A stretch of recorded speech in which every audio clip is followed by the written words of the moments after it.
in the moment that I discovered the infidelity for real, like I was holding it in my hand, my life ended. And there's like a before and then there's a now, and the before is over.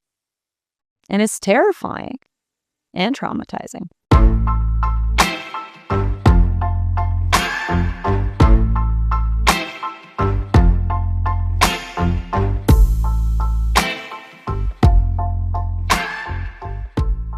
Okay, cuties, welcome back to the Love Drive podcast. My guest today is Lauren LaRusso.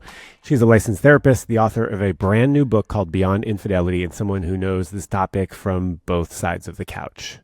Because before she became a leading voice on betrayal recovery, she has lived it herself. She was a working therapist, a new mom in what she thought was her forever marriage, when her life split into a before and an after.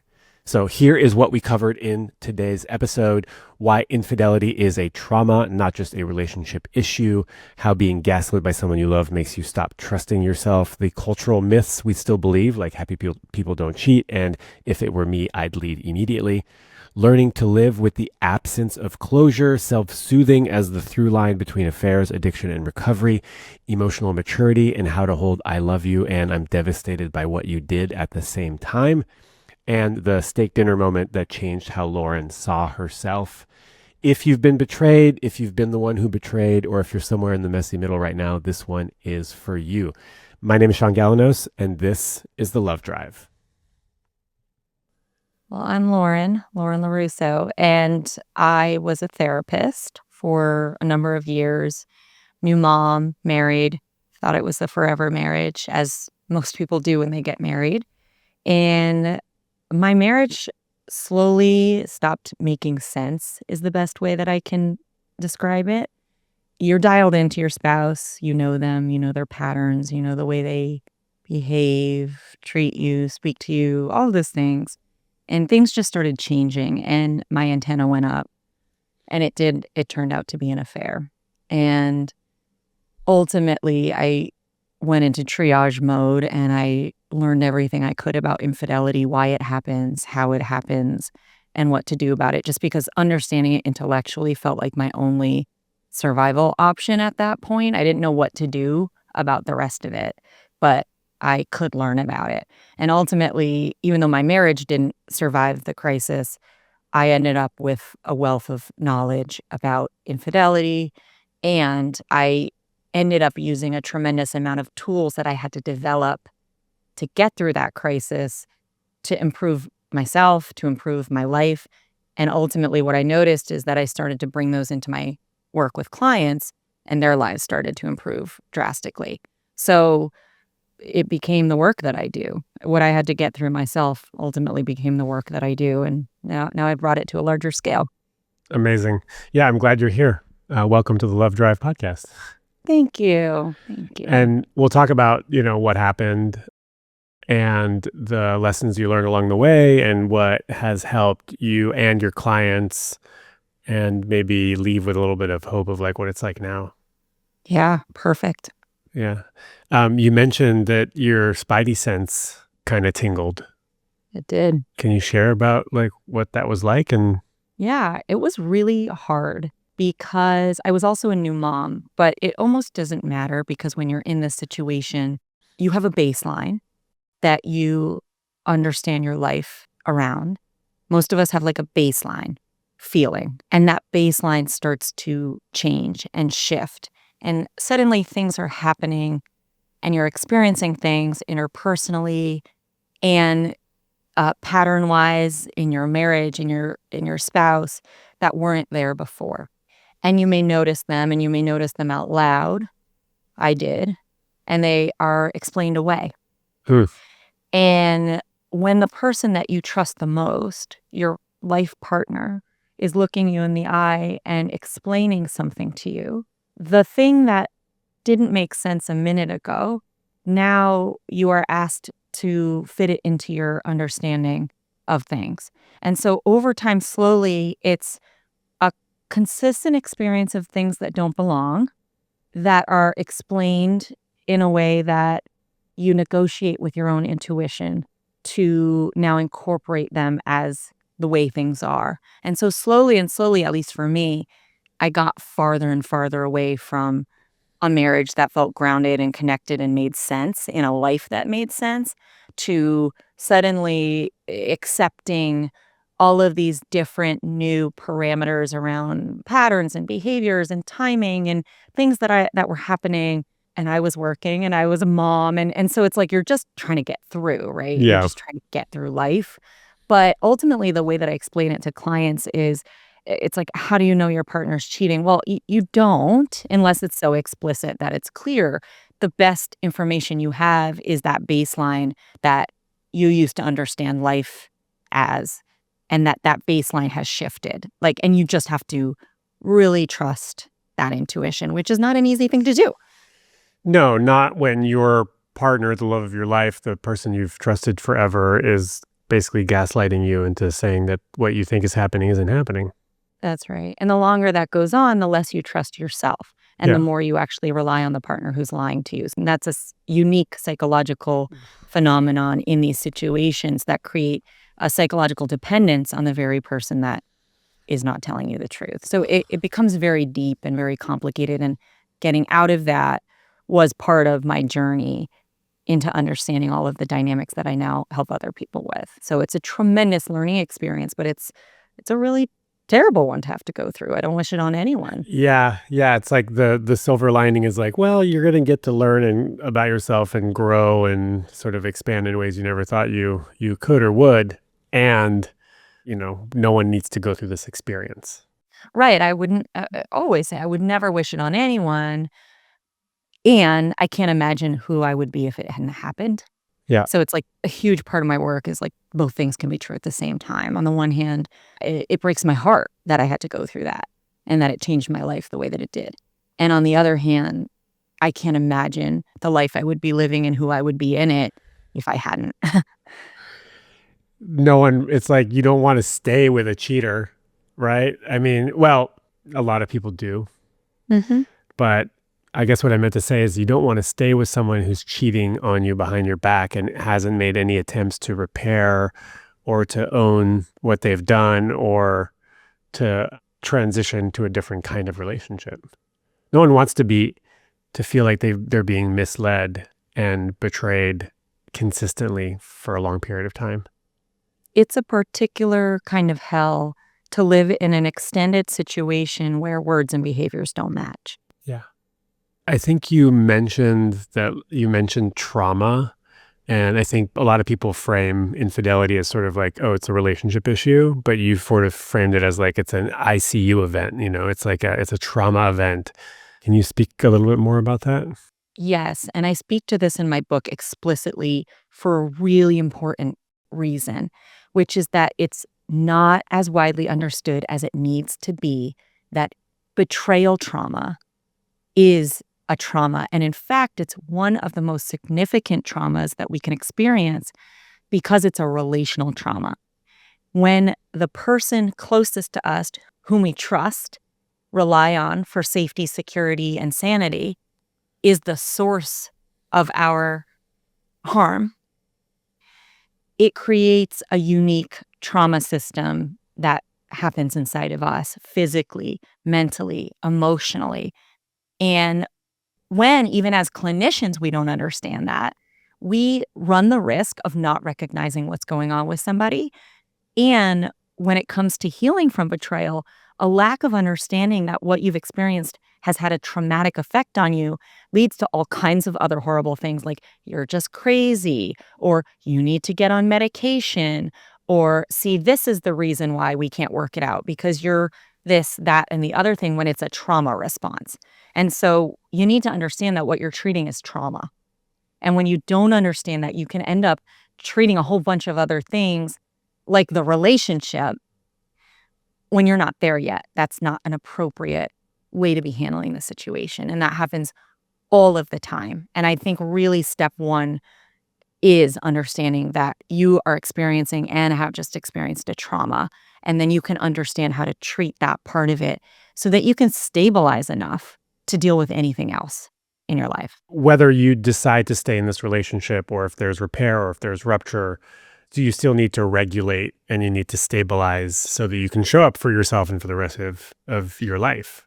Yeah, that's right. But it's when it's misdiagnosed, misunderstood, we don't know where to begin. And sometimes these situations can be handled so much more productively and helpfully when we can actually understand them for what they are instead of flailing around reactively. And most commonly, people are just reacting through these situations. They're not really treating things properly for what they are. Even for me, I was a therapist, and this is something that led me to write my book. I'm a therapist, and I didn't know what I was experiencing when I experienced it. And I went to a therapist twice a week. I would sit and I would sob on her couch, just a mess.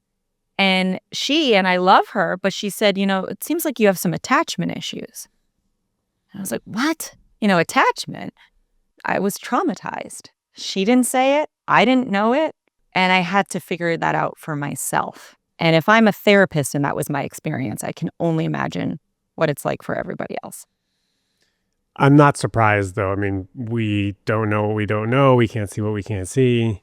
And we could have all of the clinical knowledge in the world. And yet, when somebody does this to you, it's going to throw you all out of whack. Yeah, you're too close to it no matter what sometimes. You mentioned something about outsized reactions to outsized circumstances. Like, Yeah. I mean, people flip the fuck out, right? But it's not really an outsized reaction. It's like a totally understandable reaction. Can you talk a little bit about like how people react when they find out that they've been betrayed and maybe a little bit on how to, in Buddhism, they call it the second arrow, how not to like feel shame or pile on even more negative feelings about yourself for having felt what you're feeling. Yes, everyone reacts differently. And that's an important thing to also understand. A lot of that's based on our own history and wiring and what is the word that I'm looking for? Disposition.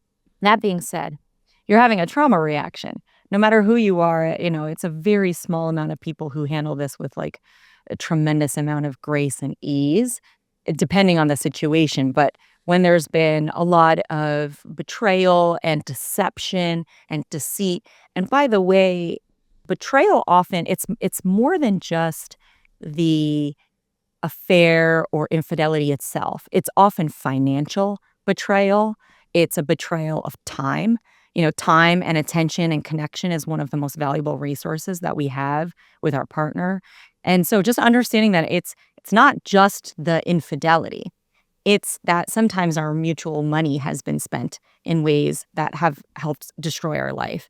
You're like, "Oh my God, this is It's so like not." extra bad, you know? It's horrible, To know but that it's you've been paying for the trips and the hotels and the yes, I've been working my ass off, and it's just been going down the drain to something that destroyed my life as I know it, is another layer.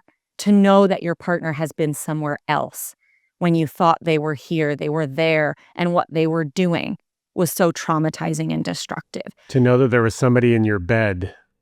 If that's the case, then yes, or in your car, or you can't look at the world suddenly the same way because everything is a possible infected space depending on where and how it went down. And this is unique for everybody, but it's often a part of the landscape of what we're dealing with in this space. So just to go back to your original question, that outsized reaction is the reaction of a person who has experienced their life one way up until that moment of revelation. They've made things make sense. They've explained things away. They've accepted things that were told to them. And now suddenly that's all been blown apart and it's been replaced with, wait a second, you were really there then. Wait, when you said you were here, you were really there. Wait, when I was, you were, right? And so it's this hindsight inventory that starts happening.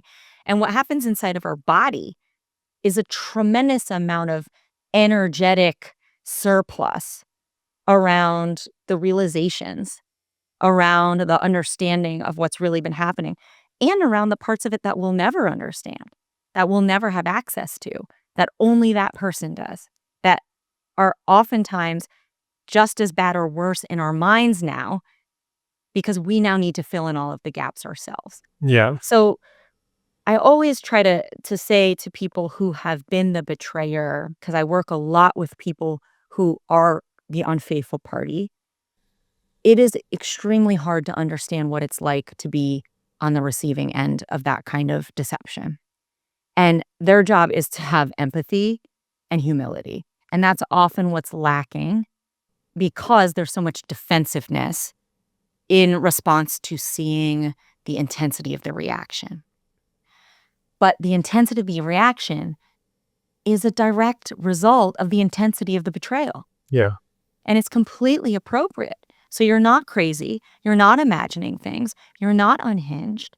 You're not emotionally unstable. You're not the problem. If you are, we could deal with that later once everything's settled down and we can do some learning and growth. But right now in this, no. Yeah, you might have areas of development relationally that could be improved, but cheating on you is not the answer or the reason. Yes. Something I always say, we all have things that need improved. We all have flaws. We all have parts of a relationship we're unhappy with, or we wish we could change, or parts of our partner that don't work for us. It's just that they acted on it, right? And so it's important not to use explanation as justification. They're not the same thing. So sometimes the work of healing has to do with gaining insight about patterns, not the same thing as being responsible for the betrayal itself, because I have issues with you, but I didn't do what you did. So it makes it all a moot point and it really doesn't get you anywhere. Yeah. And so that's why we have to be so mindful and thoughtful about how to approach this process and this experience. It's not a tit for tat thing. It's we're dealing with the trauma of the betrayal right here. And then we can go into the relationship. What do you say to people who unfortunately are thinking or, are telling themselves the stories of, I wasn't enough, I'm too much, I caused this, if only I had, if Yeah. only we'd had more sex, if only I said yes to the trip or whatever the story ends up being. Well, Yes. how do we help those people that sort of feel like they brought this on themselves? Yeah, there's a couple things with that. First, it's also important to understand the grief that immediately comes on when you discover betrayal and infidelity. That grief is in response to the loss that you have just incurred. And if we are to understand grief, then we understand bargaining to be a part of grief. Yeah. And bargaining is that voice that says, if only I had, if I had just, if. You're talking about the stages of grief. Yeah. And I think it's important to learn about grief so that in that moment, you can actually sit with yourself and label those thoughts that are coming up. That's grief. It doesn't mean that it's true because that's magical thinking. To bargain with the past, if only I had, puts us in a place of control. And I think that's that second part of the answer to your question, which is I think we want to believe that we have more control and influence over our partner than we do. So we have so little control We have over our so partners. little control. But also, they often reinforce that for us after infidelity as a deflection piece. And so it's reinforced oftentimes by the partner. And I see this a lot in my work, which is if only you had, then I wouldn't have. If only you had, I wouldn't have felt. And we have to be so careful about those dynamics as well, because there can be correlation, but they're not causal. So it's reinforced by your partner sometimes in the unpacking of the relational dynamic. It's also reinforced by the cultural shame that somehow if our partner was happy, happy people don't cheat. They do. They do. Yeah. I was going to say, is that true? No, it's not true. So let's just debunk that one right now. Happy people cheat all the time. You work with Many happy-ish, happy people who cheat. happy people. Yeah. Yeah. In the relationship, it's the good enough relationship because I think every relationship is good. Any good relationship, it's good enough. It's in the eye of the beholder and good relationships don't mean that there aren't problems and flaws and moments of disconnection. People don't like the good enough relationship. I talk about like Winnicott, the good enough mothering, and then I made sort of a extrapolate like, all right, well, if there's good enough mothering, then there should be good enough fathering, and there should be a good enough relationship, good enough partner. And some people go like, no, no, no, you're settling. You've settled. You should aim for more than good enough. And then you've got Dan Savage saying, the one doesn't exist. Shoot for 0.67 and round up. We're just people. Until you're perfect and until I'm perfect, there's no such thing as a perfect relationship. I'll be 'Cause we're perfect just on my two deathbed. Yeah, we're two flawed people coming together to create a third imperfect thing together. That's a constant negotiation of wants and needs and differences and ways of thinking that depart from each other and ways of behaving that bother us. And I mean, this is what it is, but people don't want to accept that. So the minute it gets uncomfortable, well, maybe it's better somewhere else. I was just reading a Young Pueblo poem that said, have you ever noticed that when you want to change someone, it's to make them more like you? That's good. And I was like thinking back, I go, fuck it, every single time. I want them to be more like me so I don't have to feel the discomfort of feeling the differences between you and I. Well, also, as long as we believe that our way is the way, that means other people's way is not the way. So we inherently need them to be more like us so that we're not wrong. It's a whole thing, and it gets us in a lot of trouble. The other thing, and I actually just said this to my partner the other day, I said, the parts of you that you're uncomfortable with are the parts of me that you're uncomfortable with. The things that we won't accept subconsciously or consciously in ourselves are the same things that will bother us and that we will be uncomfortable with in our partner. Yeah, it's like what I don't like about somebody is often what I don't like about myself. Exactly. I won't allow myself that thing, so you're not allowed it either. God, he's You know, so and loud and obnoxious. And I'm like, oh, oh, that's me. yeah. Sometimes we have to put things in time and put ourselves in timeout a little bit. I was just thinking that like it must take a really strong sense of self to not, when you're a betrayer, when whoever betrayed you is saying like if you had only, it takes a real strong sense of self and say, no, motherfucker, that's not how this works. That's not how this is going to go. Unfortunately, what I often see, and what I did as well, is betrayed spouses turning themselves into an absolute pretzel to be everything in order to save the relationship. And it doesn't work. That's the spoiler. Esther Perel says that like a lot of couples just will stay together after infidelity. I don't know what the numbers are, but she says that, okay, your first marriage or your first relationship is over as you know it. What do you want to do about the second one? Yeah. And or is the it next together? one? And is it together? Yeah. I want to touch on grief a little bit more because I feel like we as a culture are so bad at sitting with grief because we don't know how to do it. It's not really seen. Somebody dies, the funeral's the next day just so that we can like get it over with and like move on with the rest of our lives because of how inconvenient grief is. And I like this idea of like, honey, you have to grieve. This relationship is over as you know it. Yeah. All the dreams and hopes and, that doesn't mean that you throw it away. It's salvageable, I'm sure, but there's a grieving period that has to be honored. You're grieving your past, you're grieving your present, and you're grieving the future self and life that you projected. And if you have kids, huge. You're grieving everything you saw for them as now being something that you didn't envision at all. And so obviously that bargaining part of us, oftentimes we try to bargain with that happening, and that's the attempts at turning ourselves into a pretzel. But the grief is important to understand because sometimes we take it to mean something when it's just normal grief. It doesn't mean that you should stay or go. It doesn't mean anything. It's Yeah. just a part of grief and loss of the picture that we held in our mind of who we are in our relationship. Because the truth is, like, we see ourselves from the outside, and that's our concept of ourselves. Like, we are who other people think we are, in a way. We are who we think other people think we are. Uh-oh. When infidelity threatens that entire image that is held in the minds of other people that make it true, well, now we've got a crisis of self. And talk about grief. it's a crisis of everything. I'm just laughing because it's like one of my favorite quotes is like, what other people think of me is none of my business. Mm-hmm. Easier said than done, you know? Oh, it's a practice, right? That saying is you're either totally emotionally cut off or you're in practice of saying, okay, I'm feeling something.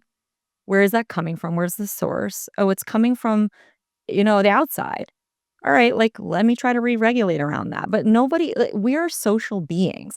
Connection is how we survive.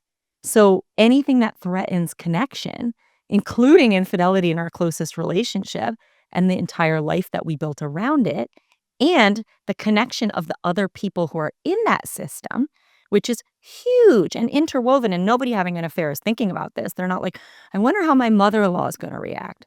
No. PTA members, school pickup. Right. The collateral is tremendous. And when infidelity shatters our world, it shatters the concept that everybody else had in our minds that mattered to us about who we are and how we are in relationship to that.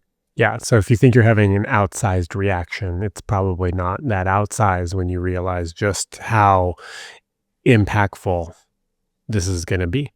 The way that I put it is, in the moment that I discovered the infidelity for real, like I was holding it in my hand, my life ended. My life was over. As you knew it. As I knew it. And Yeah. that is true. My life was over as I knew it. And everyone who discovers betrayal has that same feeling. It's a mental moment where something flips. And there's like a before, and then there's a now. And the before is over. And you don't know what anything else holds or brings or what. It's over. And it's terrifying and traumatizing. Yeah, and it's over, and just because it's over doesn't mean that you will get closure. You need to learn to live in acceptance of the unacceptable. I hate that. It is excruciating. I think a lot of life is living in or living with uncertainty. But I don't think we're sold that story. Definitely not. No. Right? So then it knocks us upside the head when something like this happens, or any other loss or betrayal in our life happens. It's like, we were sold one story and we were so protected in that. And then this is what life is. This is the more accurate story. But who helped us prepare for it? Nobody. Nobody. And that's kind of the gift that's hidden in the wreckage, so to speak, because it forces us, if we so desire to find ways of accommodating the things that we cannot understand. And that develops a mental resilience, an emotional resilience in ourselves that changes us for the better. I mean, the ability of living with uncertainty and not having to know and sitting with that discomfort, like I really struggle with that. I want to know. I have a new therapist. Well, I'm interviewing new therapists. Oh. And there's she's a psychoanalyst, which is like never experienced that before. How is that? It's interesting. Yeah, it's interesting because she's like, my current therapist, we're like, have a very familial relationship. We've been seeing each other for 7 years. We know, she knows a lot about me, but it's very friendly. It's very empathetic. There's a lot of reparenting happening there.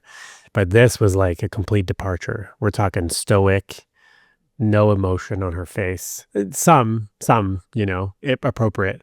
I'm talking. And then at the end she goes, right, because you're trying to control as to not feel the devastating panic of your deep insecurities. Rude, but also probably right. Rudely accurate. Yeah. So like I'm deeply insecure. I need to know. I need to control everything, people, places, and things. I need to know how it's going to go so that I know how to react.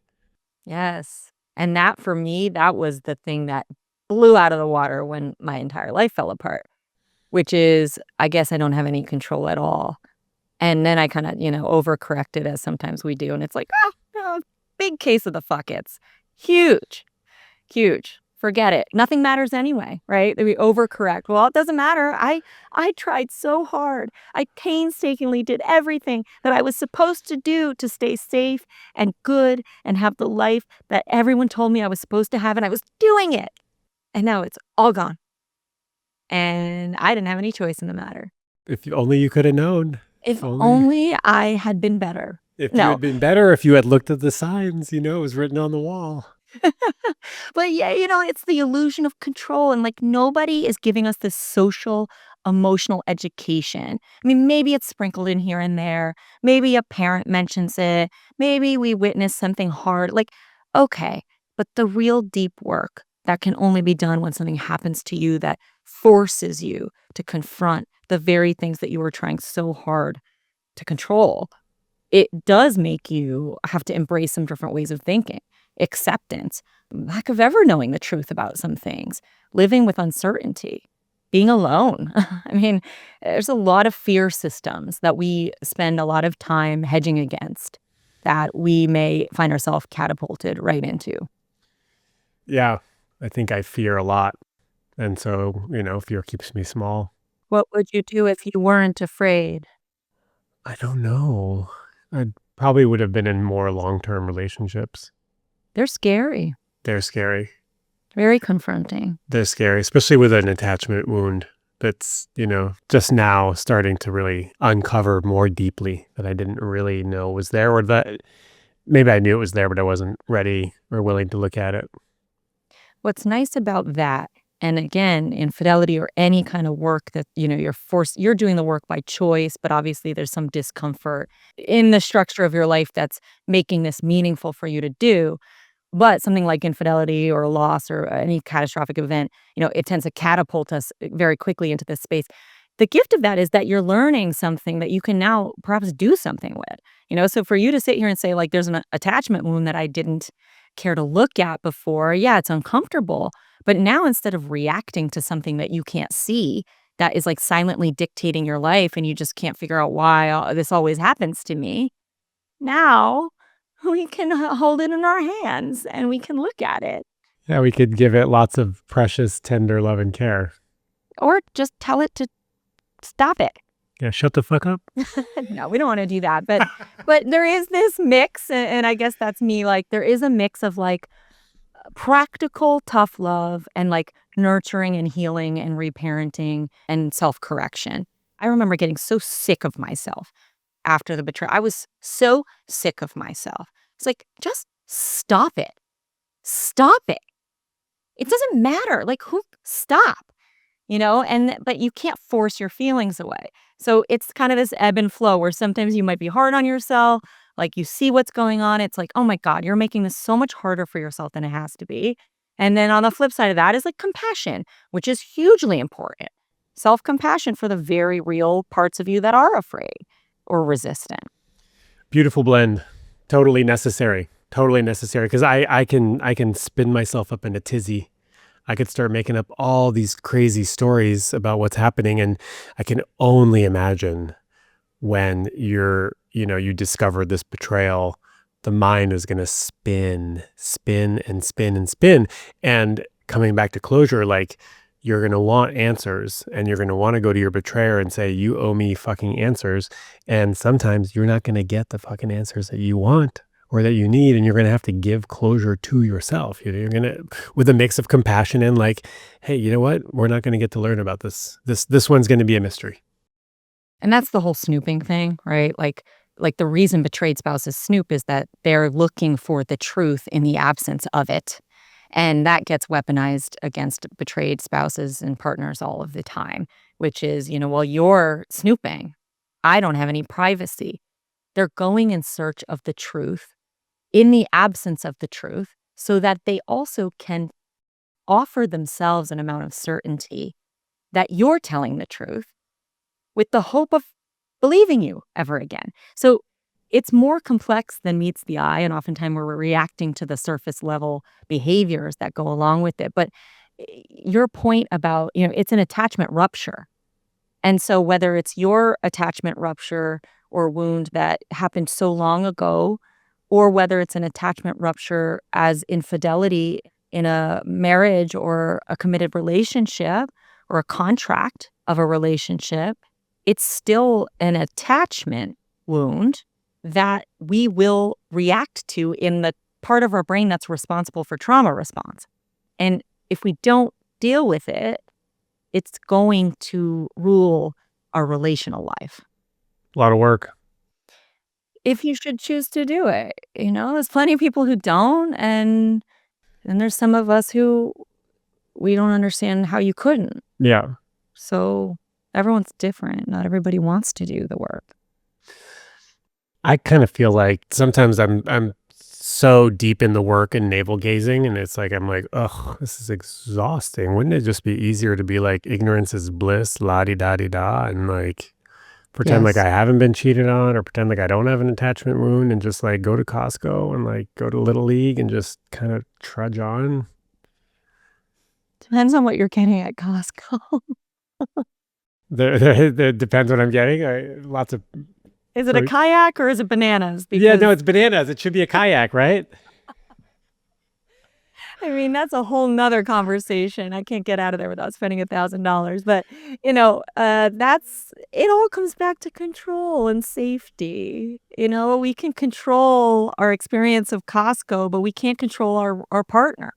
Actually, we can't control what happens at Costco because that $7.99 kayak seems like a really good idea.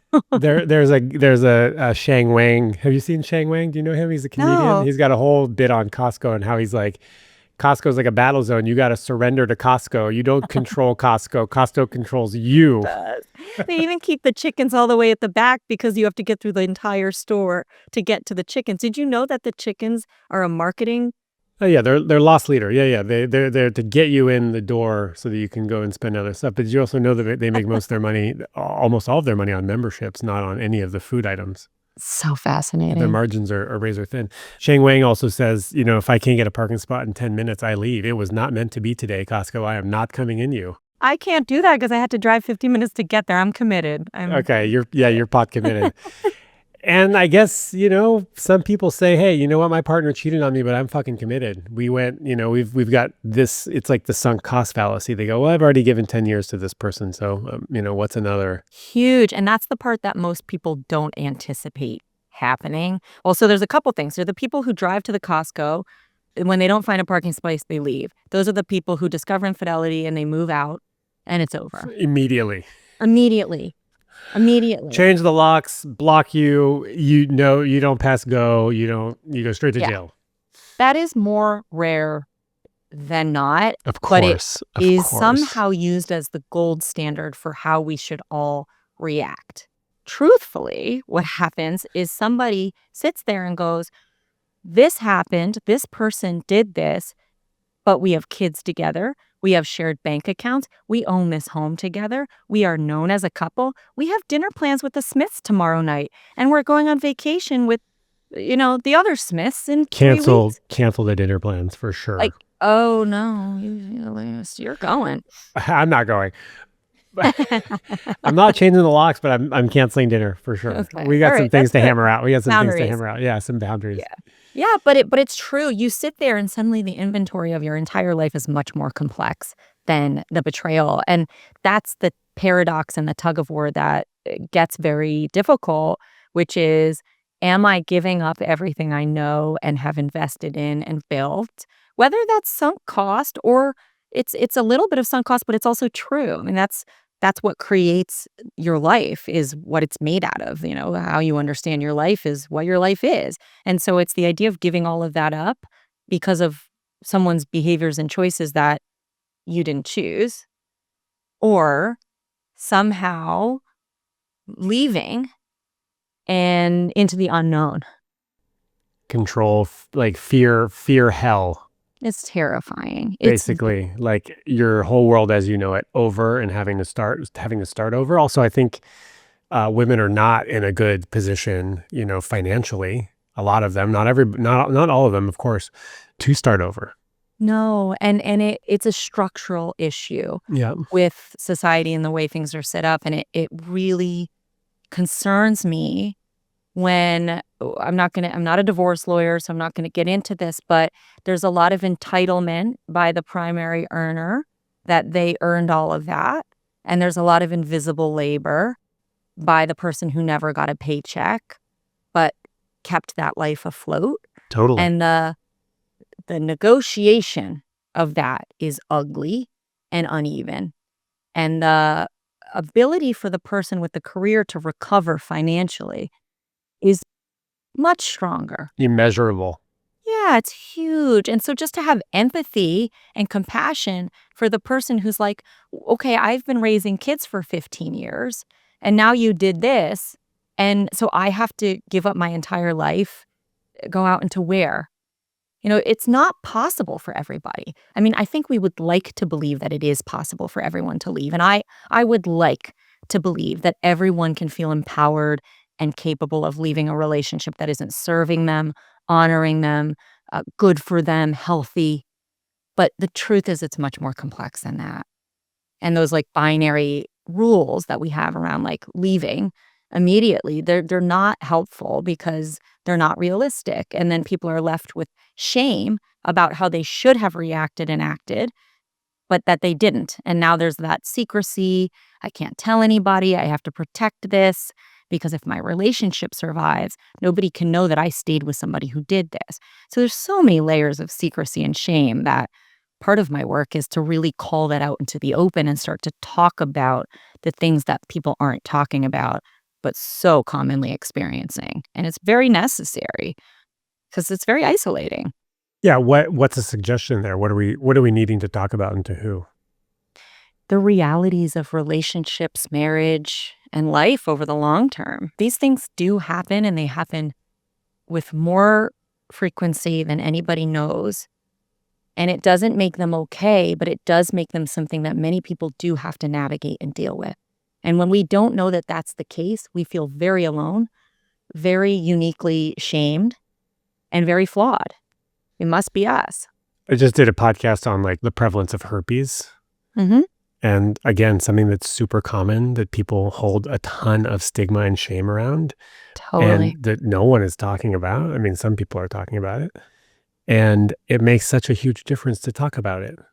I've had Huge. so many people say, thank you so much for talking about this. I was totally ashamed that I had this. And now I was able to go get medicine and I was able to think about this totally differently. And I was able to have sex for the first time in two years, you know?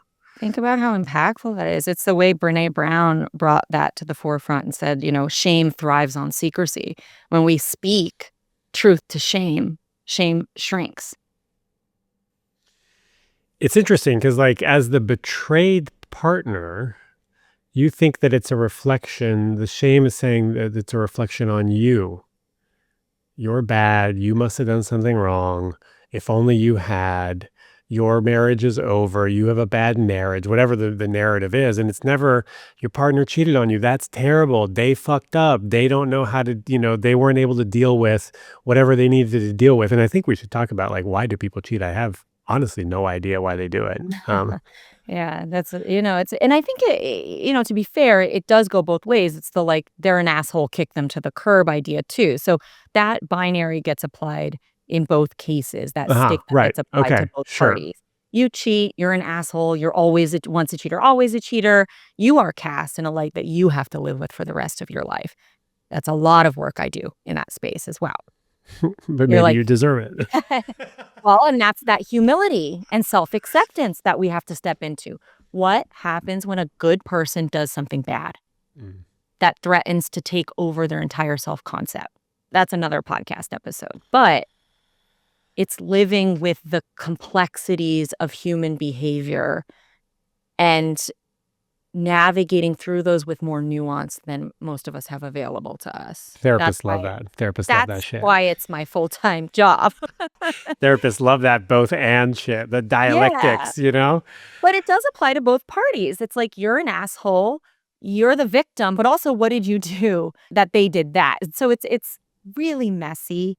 It just reminds me that most of life is the gray area. Yeah. And we so desperately want black and white because it feels comfortable, because we want control, we want to know. it's a lose-lose, and it's a lot more blended and in the middle. And that's just profoundly uncomfortable for people. I don't like it. You don't like it. Nobody likes it. Yet that's life. Life is mostly gray area. It all comes back to control and survival. If I can come up with a neat, linear story for this. And the title of this podcast. Control and survival. Of infidelity. With Sean and Warren. Yeah.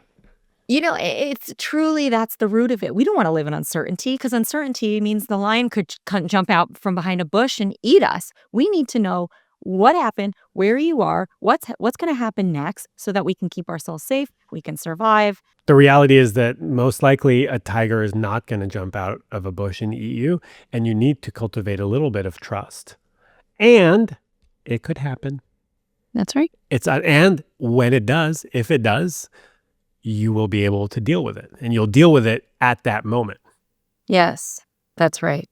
Right? That's right. I trust my partner. So people are sort of like, how could I ever trust? God, we have so many questions to get through. We do. We're still putting a pin on why people cheat. A lot of people say, how can I ever trust anybody again after having experienced this betrayal, whether it's with the same partner or a different partner? Yeah. How can I even trust myself to make a better decision? Now it's up to them to make a better decision of the partner that they're going to be choosing, so as to not feel this thing again. It is terrifying. And it is twofold. It's, how do I trust my partner and or another person ever again? And how do I trust myself that if that ever were to happen, I would survive it? How can I trust myself to make it through the loss of another relationship or the trauma of being betrayed again? And I work with many people who have been betrayed multiple times. And it is devastating. And it all comes back to the truth that we can't control another person. And this is extraordinarily common. But we have no certainty. And we got to practice some discernment, in who we choose. Of course. And you'll never get the full picture. That's right. I think that, listen, people don't even know themselves. So how are we supposed to be tasked with knowing the entirety of another person? That's an impossible task. I will say that if I know with certainty that someone has cheated multiple times, I'm much less likely to want to date them. Patterns and probability. Patterns. So not necessarily once a cheater, always a cheater. Right. But that's something to consider. Well, and maybe the pattern is conflict avoidance. Maybe the pattern is leaning out when things get hard instead of leaning in. So how do we also understand what is at the root of whatever pattern we might be noticing? It's not our job to become the psychoanalyst of our partner. No. You can't even do that, even if you wanted to. Not recommended. Don't do it. You're not going to be good at it. It's not useful. You're too close. You're too close anyways. I think the wisest version of us who have gotten through something like this can see patterns, and they tell us more of the story than we might have been able to tell ourselves previously. We can understand more about human behavior, human psychology, and what we want to experience or not experience in a partnership when we spend the time developing the wisdom and discernment around our self-worth, our conduct, and our desires for a relationship. And it gets a lot easier to say, I'm not here for that. Or I want a partner who leans in when things get hard. You don't have to be the same as me, but I do want to know that you're not going to be holding resentments that I don't know about, that you're going to go to the mat for this. And that one day you're not just going to wake up and say, I'm unhappy. And I've been feeling that for 10 years. That's and the I'm kind of sleeping with theory my secretary. Oh, yeah. I mean, whatever it is, it's really about choosing someone who leans in and or does not behave destructively during times and periods of disconnection. Because life is hard. Yeah, you could have someone who's like, I just need some space. Love, I'll be back. I'm going to my man cave or my she shed, or I'm going fishing or whatever, and I'm not going to create havoc. But I do need a little bit of space, and I promise I'll be back. Yeah. That's different than, you were talking about, I think in the book you talked about the Gottman's 4 horsemen. Yeah. Contempt, stonewalling. Contempt, criticism, defense, and stonewall. Right. So these are these behaviors that people that are sort of a a nail in the coffin of a good relationship, or like indicators that you're in a relationship with someone who really struggles staying in connection and not getting super defensive and sort of putting the onus on you. Yeah. And they're not great qualities. And all of us do all of them once in a while. But when they're repeated patterns of relational behavior, they chip away at connection and intimacy. And they're intimacy blockers. And if we're not aware that we're doing them, we can't fix them. But they're so prevalent and they really interrupt intimacy. But I think also having a realistic view of relationships, especially in the modern day and age, is really important because disconnection, it doesn't even need to look like I'm going in my man cave. It can look like years when the kids are little and you can't finish a sentence with each other. And that's reality. That's how I feel that's how I feel when I'm talking to my friends with kids. It's horrible. I remember when my older sister, had her firstborn, and suddenly I could never talk to her the same way again. It's devastating. Something to grieve as well. Exactly. The relationship you used to have with people who didn't have kids. And so sometimes the person who steps out is grieving the connection they once had, and it becomes blameful when really that partner is trying to survive the fact that there's toddlers touching them constantly. But like, are we in this together? How are we going to navigate that? Yeah, we could say, hey, honey, I'm kind of grieving the life that we used to have or the connection that we used to have. Yeah. I know this is our new reality and for now, and it's going to change as the kids grow older and when we, get into new stages of life, but I'm really struggling. I love that. I'm really struggling and I miss you, I love that. Talk about a non-defensive way to say the truth. And if I were a partner in that situation, I would say, me too. Me too. Me too. And I think we need a date night, huh? Let's do the best we can to make sure that we still take care of our relationship the best we can. Yeah. What can we put in place? But also, I can't wait till these kids are 18 and we get to have the time of our life. So like, let's make sure we get there too. Yeah. Let's call grandma. Maybe she can come and watch the kids for a couple hours. That would be great. And we can go sleep. We also have less support now than we ever have. The expectations are higher on parents than they have ever been before. We don't want to push our kids away. We don't want to not be there for them. They're sleeping in our beds. We have no childcare. We're working. It is a huge setup for a lot of difficult relational periods of disconnection. And ultimately, repair might not happen. And so it's like about sometimes hanging in there. Sometimes you got to accept that you're not going to get the repair and you kind of zoom out on the big picture. We're not talking about betrayal here, but you kind of zoom out and go, yeah, how important is this to me right now? Do I really need them to say, oh, I fucked up with this one thing? Or can I assume good intentions and go, whew, they are doing as good as they can be right now. Yeah. And I think if they could do better, they would, but there's just no capacity for it. And so let's zoom out. Yeah. Yeah. Right. Keeping that perspective is so important. I think we lose it and then we get scared and we want to give ourselves something. And that's where infidelity can step into the picture. We're so afraid of disconnection that when it happens in our primary relationship, we seek to fill it. But sometimes we do, and this is where attachment comes in, we do have to sit there in the space of disconnection for a period of time. So uncomfortable. For me, speaking personally, I struggle so hard with disconnection. So I'm sort of feeling just the impossible situation that some couples feel when they're feeling disconnected and there's no immediate answer to it. I think the key is not to stay disconnected, but the reality is that we will go through periods and times of disconnection. And it is uncomfortable. And it's, I don't think a lot of people had the models of, hey, what does it look like to reconnect in a loving way, in a healthy way? Absolutely. We have some maladaptive behaviors. We do. All we want is connection, but we also struggle to create it right where we are with who we have. And it's a problem. Yeah. I will say, I know this is kind of a weird tangent, but like one of my maladaptive behaviors has been nicotine. Mm-hmm. And today is like 72 days without nicotine. How are you doing? Great. Doing great. Are you surprised by that? That I'm doing great with 72 days. Well, I think no, because the first couple weeks are hell. The first 3 days are hell, but then after a while, it gets better and it gets further and further away.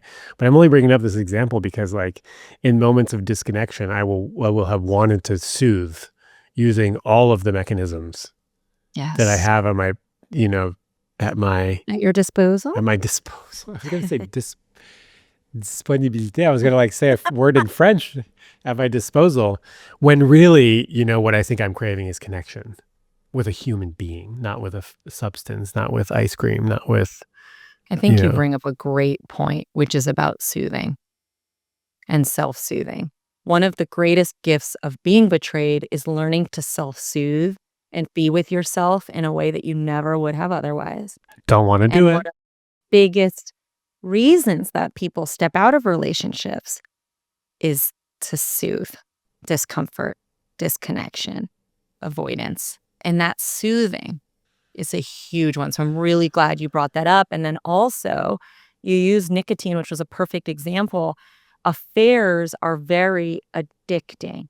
And so what you described is hell at first, and then it gets a little easier. And people are so afraid to go through the loss of their affair and their affair partner that they cannot imagine a life without it. What is it like to live a life without the thing that you felt so invested in, dependent on, and was giving you so much, but isn't healthy for you? And can you live with the knowledge of it, but not the doing of it?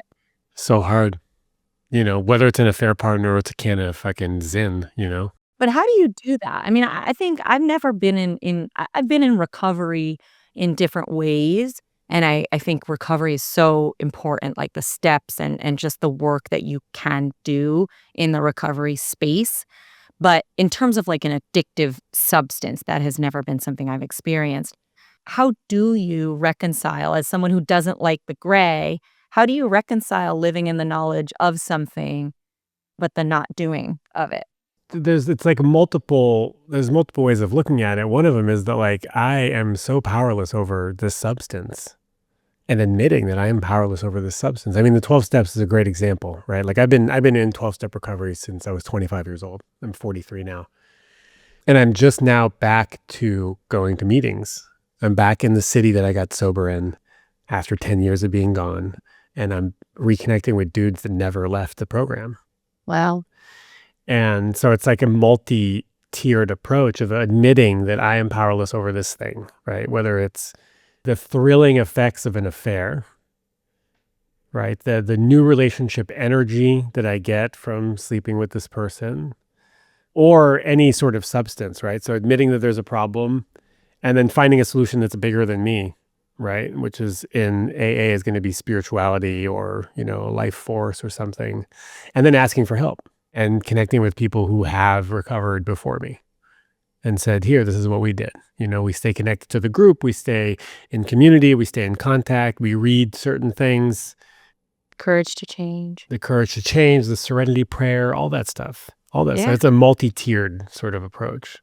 But that courage and humility, right? Like we can apply that everywhere in our lives. Courage and humility, whether we're betrayed, betrayer, in recovery, that's the real good stuff. Do I have the courage to choose a different path that will ultimately be good for future me? Taking care of your future self in the current moment. Which will probably lead to some discomfort with present me. Yes. Of I not love getting that. what I want right now to get the life that I eventually want down the road. Were you the kid who would have eaten the marshmallow in that marshmallow experiment? Of course. Oh, yeah. Although I remember I went through a surgery a long time ago when I was younger, and I got a I got a bottle of OxyContin. Ooh.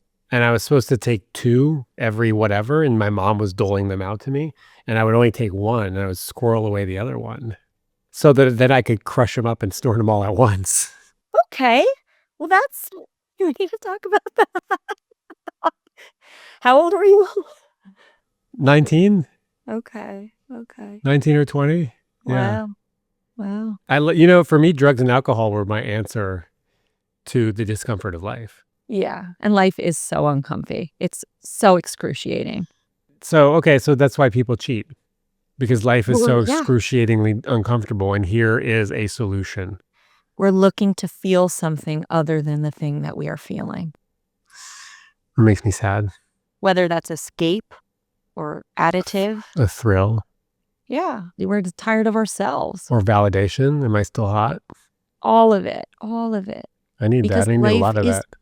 really painful. It really is. And I mean, I think that just today, like you and I just appreciate this conversation because I think, not to be a downer, but we're speaking very realistically about what we probably need to talk more about, which is that life is not like the Instagram highlight reel, but that's what we're all being shown. Life is about being lonely on a Saturday night because you think maybe all your friends got together and you weren't on the group text, or your partner, just turned their phone over on the kitchen counter and you're scared because you don't know what's in there and you fear the worst. Or, you just lost your pet and you're devastated, but you don't think anyone can understand because it was just a cat. And you don't want to seem silly, but you can't get over it. It's just horror. You keep thinking they're walking in the room. Like, this is life. And then you're like, hi, because it's sunny and the water is sparkling under the sunlight and there's a warm breeze. And suddenly you're like, I could do this. I'm going to be This okay. is life. I'm going to be okay. Yeah. I'm not okay. I'm going to be okay. okay. I'm I'm okay. not I'm not okay. okay. Yes. This is what it is. This is what life is when you talk to a therapist. Well, this is what I had to learn life was.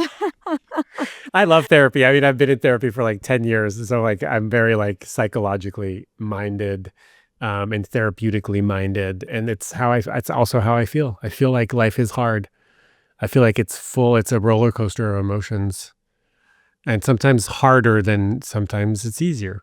Right. And I think that when you do a little work on yourself, though, there's a lot of power in being able to say in the moment, I'm not feeling so great right now. With like right now being the disclaimer on it. Totally. I'm not feeling so great right now. In this moment, like I had a rough couple weeks. I've had some phone calls recently and someone's like, hey, how you doing? I go, in this moment, I'm okay. Right? You're catching me in an okay moment, which is in a much harder period. Yeah. Or I'll go, you know what? Not that great. I stopped telling baristas that I'm good. Because you're not good. When I'm not good. Coffee yet. Yeah. Well, even if I have had coffee, they'll go, how you doing? I go, not good today, but I'll have a cortado. Yeah, perfect. I love this honesty, but it's also so much more accurate. And I think that when we believe that our life goal is to be happy all of the time, it leads to things like infidelity. It leads to drug addiction, using substances to escape. It leads to not being able to handle it when something bad happens in our relationship.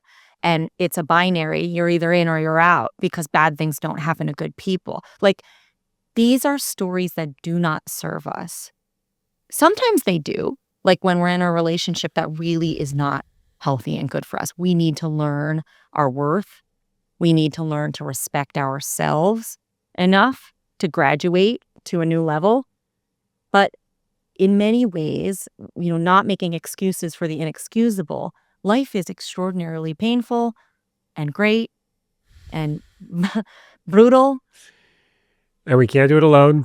No, we can't. And beautiful. Was that the last thing you said? And beautiful? Yeah. It is. It's interesting because, like, we could have talked about, okay, here's why they cheat. Here's the 4-step, solution to this. The great thing is that people can get your book, and we're not done with this conversation, but the people can get your book, But what we've done is we've kind of shown people that, like, yeah, life is hard and it's ups and downs. Whether you got cheated on or you're the one who cheated, or, you're going through the major life transitions that make things really, really, really difficult, and that you're not alone. Every time I tell a barista I'm not doing okay, but I'll have a cortado, they go, man, same. Ooh, and now we're like, oh yeah, what are you going through? Oh, I'm going through this. What about you? Oh, I'm going through this. Cool. Amazing. If I had just said good, I never would have known any of that. I love that. Connection is made out of vulnerability. And that's why sometimes people who experience infidelity have never felt more connected to their partner because they're finally talking about things that nobody ever talked about. I wouldn't recommend it as the way to it, but there are instances of that. And what you just described is the amount of vulnerability that comes with Right. honesty and transparency. And this might be something that people who choose to stay together, this might be the thing that changes in their relationship. Oh, wow, we're now more vulnerable. Yes. You shared with me how disconnected you felt and that your solution to that was to go and do something else with somebody else. You share with me how alone you felt when X, Y, and Z happen. And then we get to know each other a little bit more. And then we get to adjust and attune to this new person in this new relationship. Yeah. Do they wish that it had happened and be arrived at a different way? Of course they do. And yet at the same time, I'm often not sure it could have. Just like for me, I don't know that I could have evolved into the person I am today if what I had experienced hadn't happened exactly the way that it did. And it's the great paradox of two opposing things being true at the same time. And I work with couples all day, every day on living in that paradox. I cannot believe you did what you did. And I don't know that I would have heard it, gotten it, and taken it this seriously if it hadn't been this destructive. How do I live with that? I'm so angry at you and I still love you. Yes, there's a lot of that. The couples who stay together after infidelity, there's the ones who limp along and just, it's more, you know what, like we can't change our lives for more external purposes, but we're just going to limp along. There's much of that, obviously, just moving through the hurt, sweeping it under the rug. The couples who stay together and like fight through it and do the work and evolve with a lot of difficulty, but do it, are the ones who like deeply love each other and respect each other. Like they'll say things to me like they're the best person I know. And they mean it. That I think is so foundational to getting through the idea that the best person you know did the worst thing they could do. God, deeply uncomfortable. This conversation is hurting you physically. Are you okay? The Lexapro hasn't kicked in yet. I'm only 2 weeks in. I'm having a lot of feelings. Hang on. It's just so deeply uncomfortable to imagine being in the situation where the person that you love the most has done the most horrible thing to you. Yeah. And the person that we end up being in relationship with is going to trigger the shit out of us. Not saying we're not excusing the betrayal, but it's going to happen in some way, shape, or form. That's right. There will be betrayal, by the way, in your relationship, whether it's you shared something that you shouldn't have shared with a friend or they cheated on you. Like there's levels to it. It's going to happen and it's going to be deeply, deeply, deeply uncomfortable. Yes, that's right. And I think, the infidelity piece, it is like the capital B, the bank robbery, the car crash. I mean, it is the most destructive thing you can do because it's a trust decimator and an intimacy decimator instantly. But yes, betrayal takes on many forms, and we're usually both responsible for different amounts of interpersonal betrayal at different times, whether I threw you under the bus at dinner with friends or, criticize you in front of other people. There's so many layers. That didn't defend you in front of my mother or what. These grievances go deep, but that's where repair comes in. You throw me under the bus, I'm throwing you under the bus immediately. And I deserved it. And I will sit there and say, I deserved that. That's my solution to that, by the way. And many people will say, if they cheat on you, you cheat on them. And, it's, hey. Ugh, brutal. I wouldn't recommend that either. But sometimes people feel that they cannot get absolution until they've had a past to do the exact same thing. And, what I say is like, I don't know what works for you. And I think we need to explore like the 10 steps down the road choice around that. How much of this is reactive and how much is truthfully helpful. I can't believe you're gonna end. You're gonna get out of that situation going like, yeah, that felt good. No, it doesn't. I feel vindicated. You just end up feeling worse. Probably. But yes, those are conversations I have to have a lot. A couple things. What you just mentioned earlier about the like feeling different things about a certain thing. I remember a therapist who I guess was a teacher of mine saying one of the signs of emotional maturity is being able to have multiple competing emotions about a person, place, or thing at any one Yes. time, right? So it's like it's being able to hold, and this is again dialectics and both and able to hold all of this. I love you so much, and I'm so fucking angry and devastated, and like I just don't understand. Right? Are you big enough to hold all of that? I think that emotional maturity is not it's finally coming into the spotlight these days, but I'm really glad you brought it up because many of us were raised by emotionally immature parents who were raised by emotionally immature parents. And then we show up with certain levels of emotional immaturity. And it's true that emotional maturity is the ability to hold multiple competing things to be true at the same time, to realize that you did not write the book on life and that people are different than you, and to have some amount of tolerance and ability to sit in the discomfort of difference, competing needs and desires. That is a huge piece that I write about in the book, which is that the gift of doing the work after you've been betrayed is oftentimes to develop the emotional maturity that you may never have had the opportunity to develop because you really were going through life without it, but didn't really know it.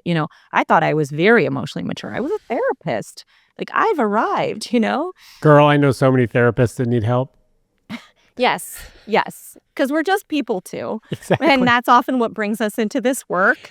But we think we've done the outside work when there's still a lot of inside work to do. So many of my friends are therapists, by the way.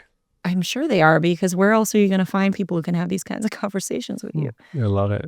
I think that that's a huge piece of growth that's available for so many people who kept themselves safe, myself included, in a very safe construct of life and relationship and the way things are supposed to look and be.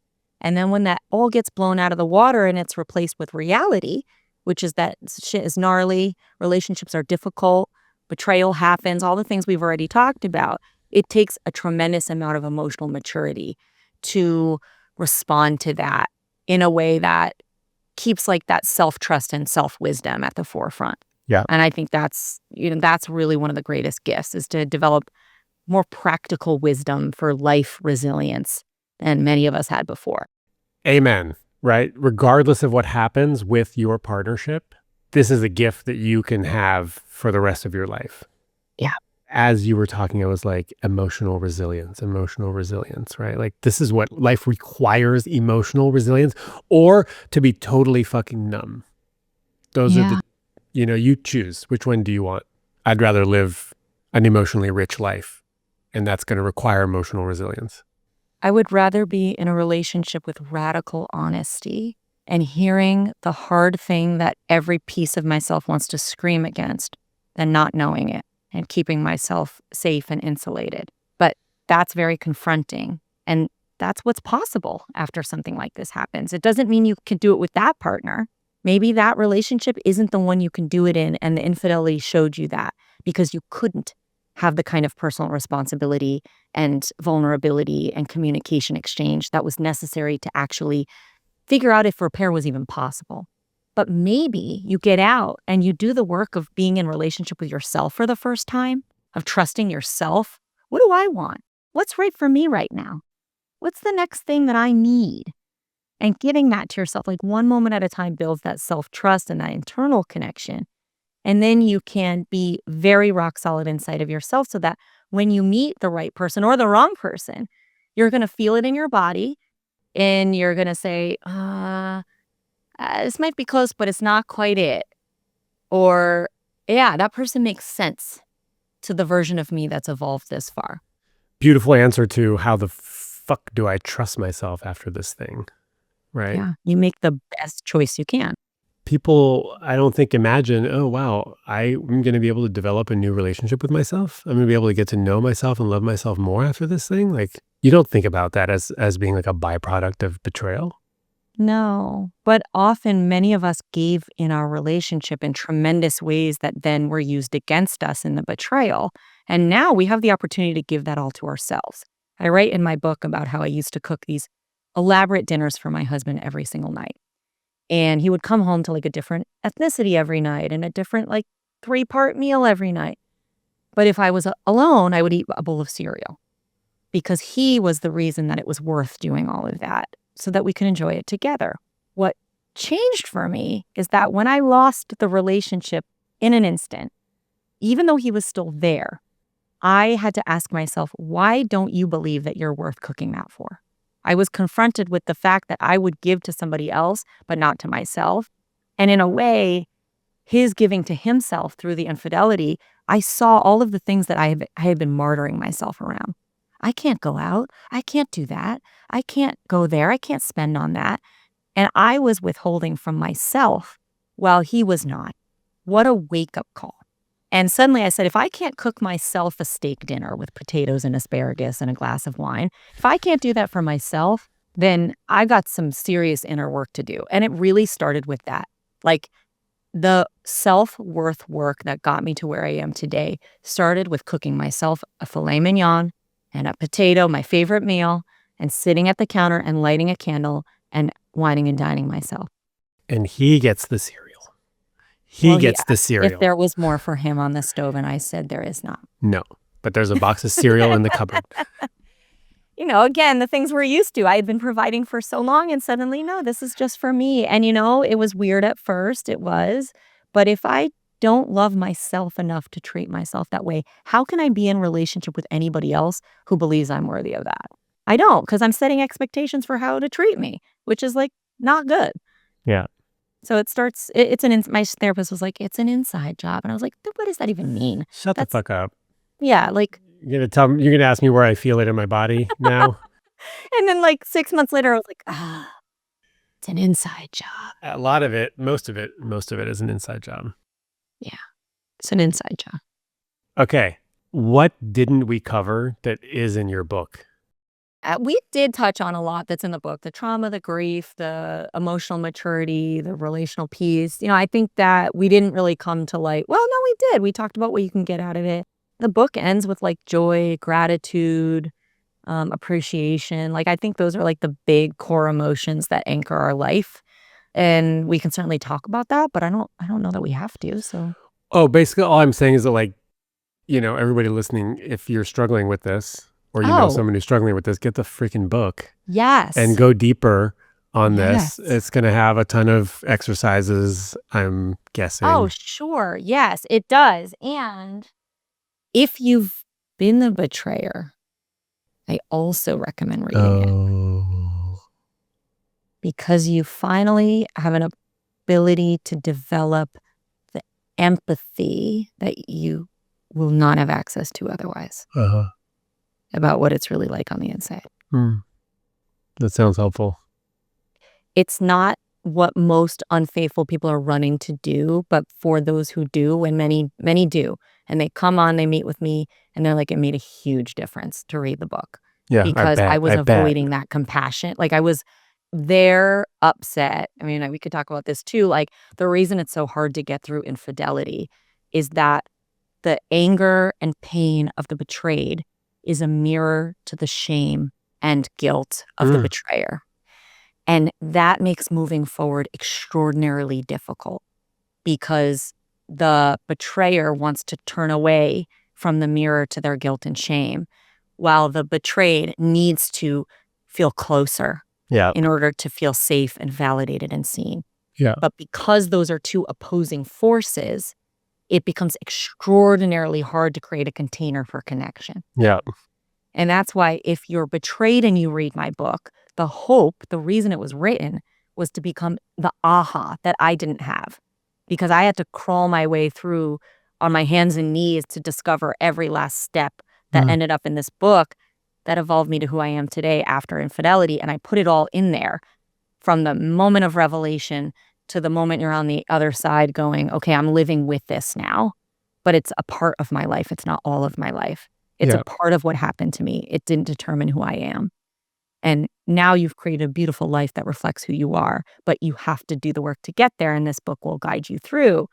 But if you're the betrayer as well, if you have the courage and humility, again, those pieces, to read the book, you can develop an empathy and understanding that I haven't met anyone who's been unfaithful, who's read the book, who hasn't said, I would have never understood what I did that way. And I'm so glad I did. And it wasn't easy, but I'm so glad I did. Amazing. Where can we find the book? Everywhere you love to buy books. Great. Amazon, Barnes & Noble, Audible. I love Audible. Everywhere. Where can we find you? LaurenLaRusso.com and at Lauren LaRusso on Instagram. And finally, what does love mean to you?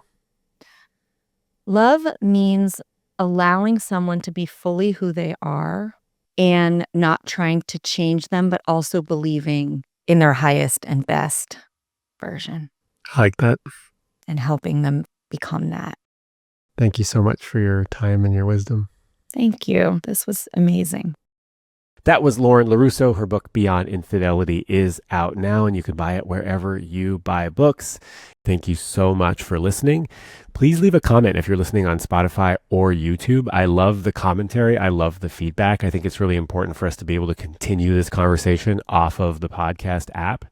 If you are listening via Apple Podcasts, take 1 minute, please, and leave me a review. It makes a huge, huge difference. It brightens up my day. I love the reviews, and it helps people discover this podcast, which is what I am going to need if we want this podcast to continue. So thank you so much, everybody, for listening and for taking time out of your week to be here with me. You can leave me an email at podcast@thelovedrive.com. You can leave me a voicemail or a text at 415-494-9559. Next week's episode is all about love. So if you have a favorite definition of love, if you are able to answer, what does love mean to you? Then send me an email or a voicemail or a text. I would love all of your input. Have a beautiful week.